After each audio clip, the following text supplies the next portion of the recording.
2008, there were an estimated 6.7 billion people on Earth. 0.000045% of them lived in Iceland, the most peaceful country according to the Global Peace Index. The index reckoned Iraq the world's most dangerous nation as 303 coalition force members, 4,548 civilians, and 15 journalists perished within its borders. 4 million Iraqi citizens, meanwhile, fled for safer territories. The third most profitable criminal enterprise worldwide, human trafficking tallied 27 million victims. 17,500 found themselves in the U.S., generally as agricultural slaves. 82% of the world population could read. Of the 785 million who couldn't tell A from B, 2/3 were concentrated in 8 countries: China, India, Bangladesh, Pakistan, Nigeria, Ethiopia, Indonesia, and Egypt. The gender gap in math shrunk. People dialed on roughly 6 billion cell phones. 184 million started blogs, with 26.4 million springing up in the U.S. alone.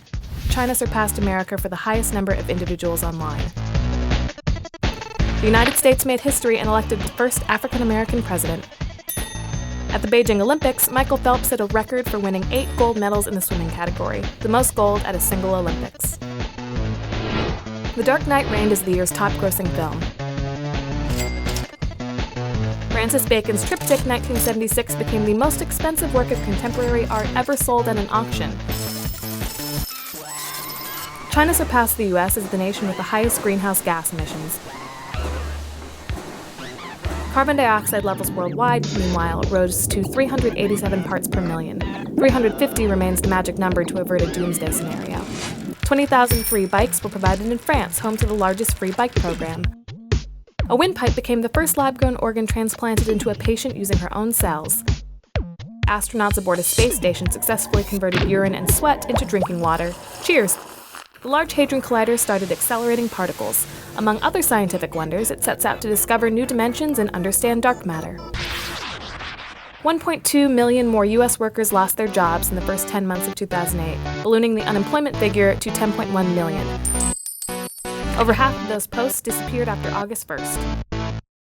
To address the subprime mortgage crisis on Wall Street, the U.S. Congress passed a bailout bill to spend $700 billion on distressed assets and to make capital injections into banks. Foreign governments own 28% of the U.S. national debt, and for the first time, China, India, Russia, and the Middle East consume more crude oil than the U.S.